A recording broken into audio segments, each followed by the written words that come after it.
விரிவான செய்திகளை பார்க்கலாம். ஜல்லிக்கட்டு நடத்த வலியுறுத்தி தேமுதிக தலைவர் கேப்டன் விஜயகாந்த் தலைமையில் மதுரை அலங்காநல்லூரில் இன்று கண்டன ஆர்ப்பாட்டம் நடைபெற உள்ளது.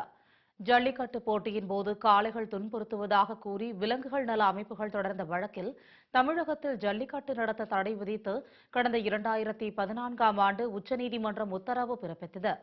இதையடுத்து கடந்த 2 ஆண்டுகளாக தமிழகத்தில் ஜல்லிக்கட்டு நடைபெறாததால் மாடுபிடி வீரர்கள் மிகுந்த கவலையில் ஆழ்ந்துள்ளனர்.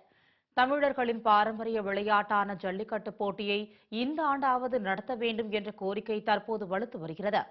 இந்நிலையில் இந்த ஆண்டு ஜல்லிக்கட்டு போட்டியை நடத்தியே தீருவேன் என்று தேமுதிக தலைவர் கேப்டன் விஜயகாந்த் ஏற்கனவே தெரிவித்திருந்தார்.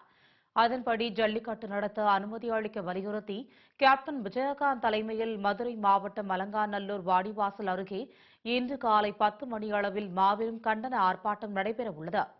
இதனிடையே போராட்டம் நடைபெறும் இடத்தை தேமுதிக பொருளாளர் AR இளங்கோவன், தலைமை நிலைய செயலாளர் பார்த்தசாரதி உள்ளிட்டோர் நேரில் பார்வையிட்டனர். அப்போது மதுரை வடக்கு மாவட்ட செயலாளர் பாலச்சந்திரன், பெரம்பலூர் மாவட்ட செயலாளர் துரை காமராஜ் உள்ளிட்டோர் உடனிருந்தனர். இந்த ஆர்ப்பாட்டத்தில் மாவட்டம், ஒன்றியம், நகரம், பகுதி, பேரூர், வார்டு, ஊராட்சி கிளைக்கழகம் நிர்வாகிகள், மகளிர் அணியினர், தொண்டர்கள், பொதுமக்கள் அனைவரும் கலந்து கொண்டு போராட்டத்தை வெற்றியடைய செய்யுமாறு கேப்டன் விஜயகாந்த் கேட்டுக் கொண்டுள்ளார்.